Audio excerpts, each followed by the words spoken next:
بسم الله الرحمن الرحيم Allahümme çeksiz muhtalar bolsun Muhammed sallallahu aleyhi ve sellem salam jana salavatlar bolsun. Hurmatlı musulman bir tuğanlarım. Bugünkü cuma bayandamabızdın teması bul kesip turasında bolmoqçu. Adal kesip kılуу jana soda satıqtagı şariatта bolgon көрсөтмөлөр кандай, aram tamaktan, aram soda satıqtan, kesipten saqtanуу turasında. وقال شقيق بن إبراهيم رحمه الله في قوله تعالى بعد استعيذ بالله من الشيطان الرجيم ولو بسط الله الرزق لعباده لبغوا في الأرض إن الله عز وجل رزق العباد من غير كسب لتفرغوا فتفاسدوا. Şakik ibn İbrahim rahimahullah Allah Taala'nın Şura suresindeki 27. ayat turasında tömöndөгүчө söz aytkan. Ayatda Allah Taala aytat: "Walau basatallahu rizqa li'ibadihi." Egerde Allah Taala özünün pendelerine ırıskını jayıp bergende labagav fil ardi anda sözsüz alar jerde çekten çıkışmak. Jerde anda alar sözsüz çekten aşıp ketmek egerde Allah Taala özünün pendelerine rızkını jayıp bergen dedi. Uşul ayatты Allah'tın sözünü düşündürüp jatıp İmam Şakik rahimahullah mınday degen. Egerde Allah özünün pendelerin rızkısını kesipsiz, cumuşsuz, mehnetsiz, manay terisiz ele rızkı gele bere turgan kılıp koyganda anda alar boş kalışıp, anda jerde çekten aşıp buzukuluk kılmak degen düşündürmönü bergen. Birok Allah Taala alardı kesip menen alektendirip koydu. Hatta la yatafaragu lil fasad, buzuku kılganga alardan ubaktıları bolboo üçün. Demek Allah Taala'nın sözünü uşunday düşündürgen eken. Kesipte күнөөдөн сактануу бар экен да. Egerde rızkının meselesi adamdan rızkı dep emne jaşoodогу muhtaçlıkты толтура турган жолдор. Adam жеш керек, жегенге muhtaç, курсак ачат, суу сайт, кийиниш керек болот, bir жерде жашаш керек болот. Ошого байланыштуу нерселер рызкылары. Ушу тамак аш, кийим кече, үй, унаалардын бардыгы эгерде кесипсиз, аракетсиз, мээнетсиз эле келип кала бере турган болгондо, анда жердегилер бош калып, анда бузуку ашыкка чыгып кетмек деген түшүндүрмөнү берген. Ушул аят тууралуу. Урматтуу туугандар, жада калса жөн эле пенделер эмес, балким Аллахтын эң сүйкүмдүүсү болгон пайгамбарлар дагы кесип кылган. Туурабы? Davud valanna li Davuda hadida deb Davud aleyhissalamga Allah Taala temirdi jumshartып baş yedirip berdi. Temirdi öte Allah Taala baş yedirip bergen ele. Özü payg'ambar. Jönököy payg'ambar emes, padişa payg'ambar. Padişa bolup turgan, el başkarıp turgan. Oşunday bolsa da özü kesip kılat bolчу. İbrahim aleyhissalam kezdeme satat ele. Zakariya aleyhissalam jıgaç usta ele. Payg'ambarimiz Muhammad Mustafa sallallahu aleyhi ve sellem payg'ambar bolgonga чейин soda kılat ele. Jönököy adamlar emes, balkim payg'ambarlardı da Allah kesip menen alektendirgen.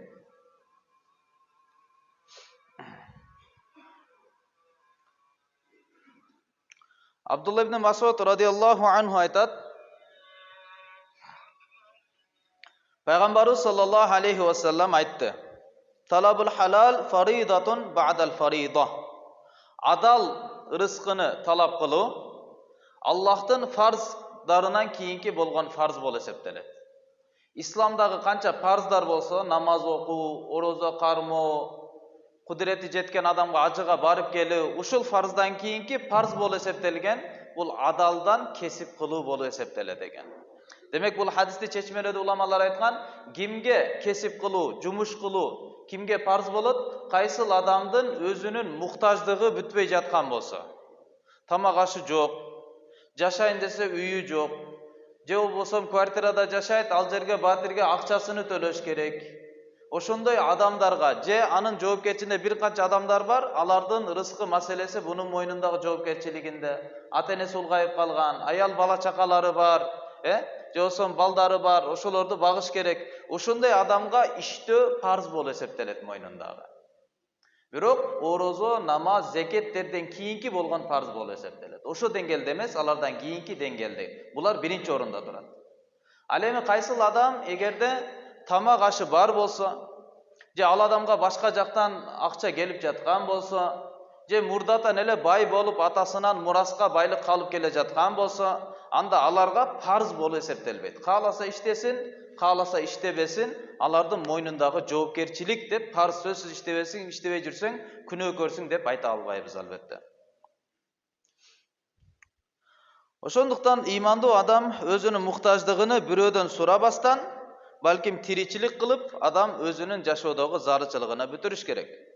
Күндөрдүн биринде Умар радиаллаху анху шам намазынан кийин бир адамдын суранып жүргөнүнү көрүп калды. Анан тилемчилик кылып жүргөнүнү көрүп калды. Умар радиаллаху анху айтты, бул адамга тамак берип койгулачы деди. Бир канча убакыттан кийин караса, дагы эле суранып жылап жүрөт. Элдерден дагы эле суранып жүрөт тилемчилик кылып. Анан тигини чакырды. Элдерге кайрылды. Мен силерге айтпадым беле тамак берип койгула деп десе, элдер айтты, биз бергенбиз деди. Десе анда шектенип, анан адамды чакырып караса, колтугуна бир канча нандарды катып алган экен. Эчтеке жок, жегенге нан жок, нан бергеле деп дагы суранып жүргөн экен. Ошону көрүп Омар радиаллаху анху ачууланып, сен тилемчи эмес, сен соодагер турбайсыңбы деп, аны алып чыгып туруп, элдин алдында камчы уруп, анан бара бергин деп узатып койду да. Эмне үчүн камчы урду? Себеби адамдын бир күндүк тамак ашы болуп туруп, башкадан суранса, тилемчилик кылса, анда бул арам болуп эсептелет. Бир күндүк тамак ашы барбы, суранбаш керек. Мындайча айтканда, азыр биздин заманыбызда Умар радиаллаху анху болгондо көп адамдарды анда камчыламак да. Өзгөчө мечиттин алдында турган тилемчиликти соода кылып алгандар, кесип кылып алгандарды, жашоосуна бүтүп туруп да бирок миллионду сурангандарды, ошолорду көбүнө камчыламак. Адамдын жашоосуна жеткиликтүү деңгээлде рызкысы болуп туруп, бирөөдөн сурануу, үмүт кылуу бул арам маселе. Эмне үчүн соодагерсиң деди? Мындайча айтканда, нанды алып туруп, нанды сатат эле. Жөн эле нан чогултуп алып, нанды сатат болчу, бирок тамак ашына жетиштүү өзүнүн рызкысы бар болчу. Хадисте келген кайыр суроо бирдекени талап кылуу эки адамга арам болот. Эки адамга болбойт. Биринчиси бай адамга, экинчиси күчтүү ден соолугу чын адамга. Ден соолугу жайында, күч кудурети бар, иштеп тапса болот. Бул адам эчтекем жок да деп бирөөдөн суранса болбойт. Экинчиси байлыгы бар, өзүнө жетиштүү деңгээлде, бул адамдагы башкадан сураса, бул арам болуп калат. Ал өзү кесип кылыш керек. Анас радиаллаху анхудан риваят келет. Бир ансари мединалык сахаба пайгамбарыбыз саллаллаху алейхи вассаламга келип бир нерсе сурады. Пайгамбарыбыз айтты, үйүңдө эмне нерсе бар деди. Ал айтты, жатканга төшөнчөм бар, суу иче турган идишим бар. Десе пайгамбарыбыз айтты, анда алып кел аныңды деди. Алып келгенден кийин пайгамбарыбыз айтты, ким муну сатып алат? Десе 2 дирхамга сатып алышты. 2 дирхамды берди да, пайгамбарыбыз айтты, 1 дирхамды алып барып үй бүлөнгө тамак аш алып бер. Алар муктаж азыр бүгүнкү күндө. 1 дирхамга барып туруп балтанын башын алып келген деди. Анан балта сатып алып келгенде пайгамбарыбыз өзүнүн берекелүү колу менен алып аны саптап, балтаны саптап берди де, ушу менен сен рызкы кылгын, 10 күн мага көрүнбөгүн деди да. Анан ушинтип бир канча убакыт кеткенден кийин ал адам өзү тамак аш кылып, рызкы кылып, кесип кылып, адал аркылуу 10 дирхам көтөрүп келди да. Яни пайгамбарыбыз саллаллаху алейхи вассалам муктаж болуп калган учурда суранып жада жардам берүүгө үгүттөгөн, бирок негизинен ар бир адам өзү кесип кылыш керек. Адам кесип кылып, өзү аракет кылып, эч кимге күнү түшпөй турган деңгээлде жашоосуну өткөрүшү зарыл, урматтуу туугандары.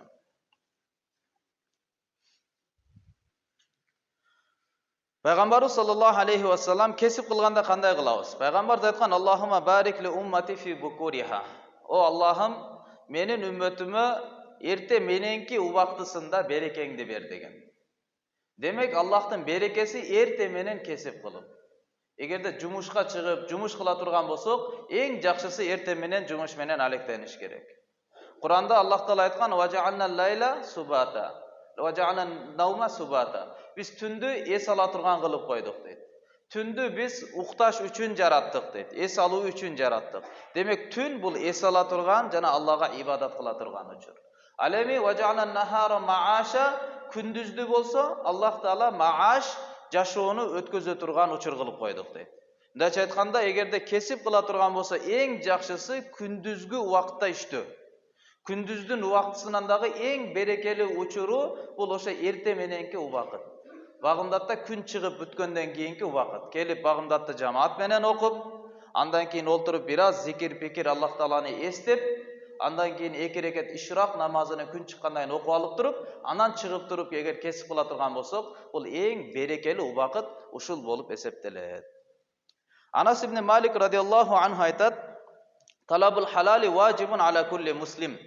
Мусулман адам демек кесип кылыш керек, жумуш кылыш керек, бирөөдөн суранбаш керек. Ошондуктан пайгамбарыбыз айтып атат, адалдан рызкыны талап кылуу ар бир мусулмандын мойнундагы ваджиб деген сөздү айтып атат. Милдеттүү түрдө адам баласы адалдан өзү тамак аш таап жеш керек. Айша радиаллаху анха айтат, пайгамбарыбыз саллаллаху алейхи вассалам айтты: "Ман амса калан мин амалихи, амса магфуран лаху." Ким өзүнүн маңдай тери менен кесип кылып иштеп күндү кечкиргизсе, өзүнүн маңдай тери менен кесип кылып иштеп кечкиргизсе, анда амса магфуран лаху, ал күнөөлөрү кечирилген абалда кечкиргизет дейт. Ким кечкечен өз маңдай терisi менен иштесе, адал рызкы кылып, демек ал күнөөлөрү кечирилген абалда болот дейт. Пайгамбарыбыз саллаллаху алейхи вассалам bir hadisте мазмунунда айтат: "Яти алан наси заманун ла юбалил мар'у ма ахада минху ам минал халал ам минал харам." Адам баласына ушундай бир убакыт келип калат. Адам көңүл бурбайт. Алып аткан нерсеси адалдан келип атабы же арамдан келип жатабы? Соода болсо болду. Ошо келишим өтүп кетсе болду. Өзүнүн пайдасына чечилсе болду. Товарларыны өткүзүп калса гана болду. Адам тапкандын эле аракетин кылып калат, бирок ошо таап жаткан жолу адалбы же арамбы? Жеп жаткан нерсеси арамбы же адалбы? Адам буга көңүл бурбай турган бир замана келип калат деп пайгамбарыбыз саллаллаху алейхи вассалам айткан. Башка хадисте пайгамбарыбыз айтат: "Ман жамаа малан мин мa'самин." Кимде ким эгерде байлыкты күнөө жолдон тапса, чогултса, фавасала бихи рахиман ва тасаддака бихи. Жана ал тууганчылык мамилени куруп, аны садака кылып иштетсе. Бирок күнөөдөн тапкан, бирок ошону жакшы жакка сарптап жатат. Ау жахада фи сабилилла. Же Алла жолунда күрөшүп, Алла жолунда иштете турган болсо байлыгыны, жуми'a жами'уху фaqudhifa bihi fi jahannam. Ал бардык байлыктары чогулат да, анын себебинен ал тозокко ыргытылат дейт. Эгерде арамдан таап туруп, адалга сарптаса дагы, Алла жолуна сарптаса дагы, бирок ал адам ал байлыктын себебинен тозокко ыргытылат деп пайгамбарыбыз саллаллаху алейхи вассалам айткан. Саяти заманун ала уммати. Менин үммөтүмө 5 ушундай бир замана келип калат. Юхиббуна хамсан ва янсауна хамсан. 5 нерсени жакшы көргөндүктөн 5 нерсени унутуп калат. 5 нерсенин сүйүүсү, мухаббаты өтө үстөн болуп кетип, андан кийинки нерселерди унутуп калат. Биринчиси юхиббуна дунья ва янсаунал ахира. Дүйнөнү жакшы көрөт, акыретти унутуп калат. Дүйнөгө жашагысы келип, дүйнөнүн кызыгы, дүйнөнүн кооздугу, рахаты ага жүрөгүнө кирип кетип, акыреттеги болгон кооздук, акыреттеги жашоону унутуп калат. Экинчиси юхиббунал мал ва янсаунал хисаб. Байлыкты жакшы көргөндүктөн ошо байлыкка эсеп китеп болорун унутуп калат. Кантип табат, кайсыл жолго сарптайт, бул тарабын унутуп калат. Ва юхиббунал халка ва янсаунал халик. Үчүнчүсү махлукту, жаралгандарды жакшы көрүп, жаратуучуну унутуп калат. Жаралгандарды жакшы көрүп, жаратуучуну унутуп калат. Ошого жетиш үчүн жаратуучунун өкүмүнү буза баштайт. Ага болгон таянычы пайда болот. Анын сөзүн аткарып атып, Алланын сөзүн унутуп калат. Жаралганды жакшы көрүп, жаратуучуну унутуп калат. Төртүнчүсү юхиббуна зунуб ва янсауна тауба. Күнөөнү жакшы көргөндүктөн алар тообаны унутуп калышат. Бешинчиси юхиббунал кусур ва янсаунал кубур. Касырларды, чоң үйлөрдү жакшы көрүп, кабырды унутуп калат дейт. Дүйнөдөгү жашоосу менен чектелип, акыретте өлгөндөн кийинки жашоону унутуп калат деп айтылган экен. Дагы бир сөз айтылат: "Яти алан нас заман." Адамдарга ушундай бир замана келип калат. Бүгүнкү күндө карасак, ошо замананын ичинде эле жашап аткандайбыз да. Бутунухум алихатухум. Алардын курсактары алардын кудайлары. Напсisi эмнени кааласа, айтса ошону кылат. Эмнеден токтотсо токтойт. Алардын курсактары алардын кудайлары болуп калат. Ва нисаухум киблатухум. Алардын аялдары алардын кыбласы болуп калат. Ошо тарапты жүздөнүп жашап калат. Аялдын сөзүнөн чыкпай калат. Ва данарирухум динухум. Алардын динарлары алардын дини болуп калат. Байлыгы алардын дини болуп калат. Байлыктын талабына жашоого динди алып келип калат. Ва шарафухум матаухум. Алардын эң шарапаттуулугу, сый урматы алардын буюмдары болуп калат. Чоң машиналуу, сый урматтуу, чоң акчалуу, көп акчалуу, сый урматтуу, чоң үйлүү, сый урматтуу, чоң денелүү, сый урматтуу, алардын кадыр баркы, алардын буюмдары, алардын нерселери болуп калат дейт пайгамбарыбыз саллаллаху алейхи вассалам. Аллама Абулай Самарканди рахимахулла айткан, кимде ким эгерде анын кесибинин жакшы болушуну кааласа, анда ал 5 нерсени кылсын. Биринчиси Алла юахира ша'a мин фараидилла ли ажлил касб. Ошо кесиптин себебинен, жумуштун себебинен Алланын парыздарын кечиктирип койбосун. Жанага кемчилик алып келбесин. Кечиктирүү эмес, балким канча деген парыздар аткарылбай эле калып кетип жатат да. Азыр сезон болуп жатат, азыр иштеп калыш керек, орозону кийин кармаса болот, ысык учуру, башка нерсе. Же болсо азыр намаз окуй турган болсоң, бул жактан кечигип калам, кийин намаздарды окуп алам. Канча деген кесиптин себебинен Аллахтын парз амалдары калып кетип жатат. Экинчиси, Алла юзия ахадан мин халқилла, Алланын махлуктарынын бирини дагы кесиптин себебинен ыза жеткирбесин. Башка бирөөгө кыйынчылык туудурбасын. Анил Хасани ан Аби Саидин ани Наби саллаллаху алейхи вассалам. Пайгамбарыбыз саллаллаху алейхи вассалам айтат. Имам Тирмизи рахматуллахи хадис риваят кылган. Ат-таджиру садуқул амин ма'ан набийина ва сиддиқина ва шухада. Чынчыл, аманатчыл болгон соодагерлер, булар пайгамбарлар жана чынчылдар жана шейиттер менен бирге кыяматта болот деген. Башка хадисте пайгамбарыбыз айткан, рахималлаху раджулан самхан иза баа ва иза иштара ва иза иқтада. Аллах таала жумшак болгон пендесини мээримине алсын, сатканда, сатып алганда, өзүнүкүн талап кылганда. Демек, жумшак сыпаттуу болсо, чынчыл болсо, аманатчыл болсо, мына ушундай соодагерлерге пайгамбарыбыз саллаллаху алейхи вассаламдын дуасы. Дүйнөдө да Алланын мээримини болсун, кыяматта дагы пайгамбарлар менен бирге алар турсун деген пайгамбарыбыздын дуасы бар. Ошондон иншалла убактыбыз бүтүп калды. Бардыгыбыз аракет кылалы иншалла, урматтуу туугандар, кесибибизди адал жолго алып келели. Жана ошо кесип кылганда өзүбүздүн сыпатыбызды оңдойлу. Себеби пайгамбарыбыз алейхиссалам убадаларды кесиптин сыпаттуу, кесип кылып жаткан адамдын сыпаттуу экендигине убада берген. Аллахым амал кылганга баарыбызга мүмкүнчүлүк берсин.